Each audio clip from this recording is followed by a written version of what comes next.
3 easy and inexpensive things you can do during these cold winter months to prepare your house to sell in the spring. That's what I'm talking about today, so stay tuned.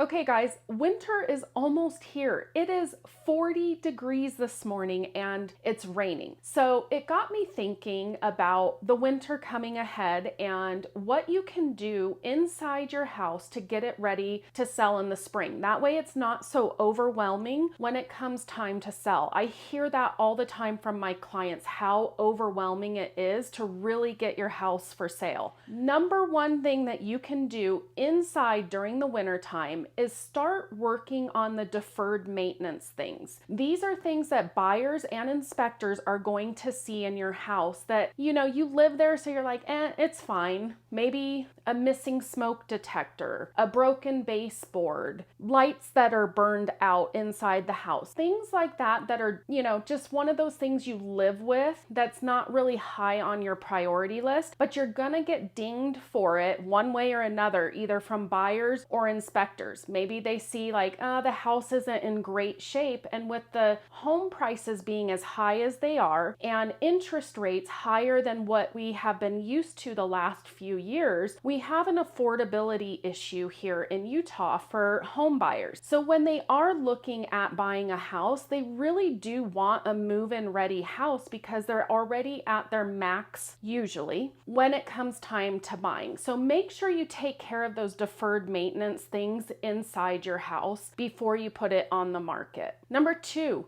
start decluttering. This is a big thing that it's said so often, but people often overlook it. You're indoors for the winter anyways, whether it's snowing because it's cold, windy, whatever the reason, doesn't matter. We often stay inside a lot in the winter time. So start that decluttering, especially if you have kids. I know even my 16-year-old, it's a day job just to get him to go through his drawers and his closet. So start doing those things in your house, maybe kitchen drawers that you need to go through. If you have knickknacks laying around, start boxing those things up, because chances are you don't need the knickknacks between now and when you sell your house. So the less clutter you have, the more a buyer can envision themselves in your house, and it becomes less work that you need to do once you get a contract on your house. I can't tell you how many sellers I've worked with that are so thankful that I tell them ahead of time, start boxing up the things that you don't use every day. Maybe you have 6 dozen towels in your linen closet. Well, you don't need 6 dozen towels. Maybe you only need a dozen towels. So pack up that other 5 dozen. You're gonna have to pack it to move. So start doing that now, especially in the winter time. Number 3, this is often the biggest bang for your buck when it comes time to selling your house and adding appeal to it, and that is painting. So painting is easy when you're indoors. Maybe your walls are chipped up. Maybe you just have darker colors in your home,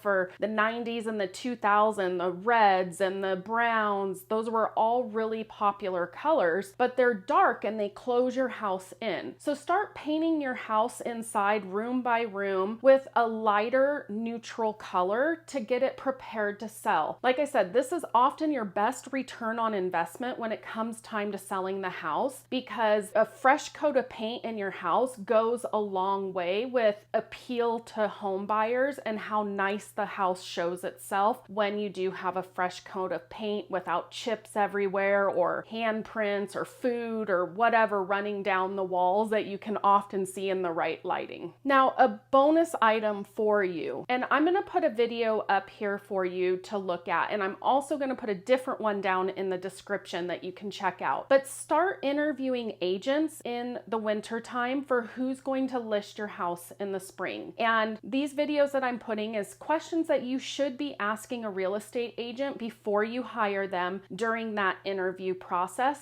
That way you're ready to go in spring. You can get your pictures done and everything just starts moving along. Now, the hope for spring is those interest rates will have come down at least a little bit by springtime. None of us have a crystal ball. We don't know what's going to happen, but the idea behind it is we still have have a housing shortage in Utah. So as those interest rates come down, it appears like we're going to have a housing frenzy for buyers again, like we have the last couple years, because the homes are going to become more affordable as far as monthly payments go when those interest rates start to drop. So all those buyers that have been sitting on the sidelines are going to rush in and start buying houses. That's the consensus of what it seems is going to happen when those interest rates come down. So you want to be ready as a home seller to get your house on the market right away, and don't be taking a month or 2 months to get these things done once the busy spring and summer market hits. I hope you found the video helpful today. If you have any real estate related questions, I'd love to connect with you. You can shoot me a text, send me an email, do what you got to do, but get in touch with me. But as always, make it a great day.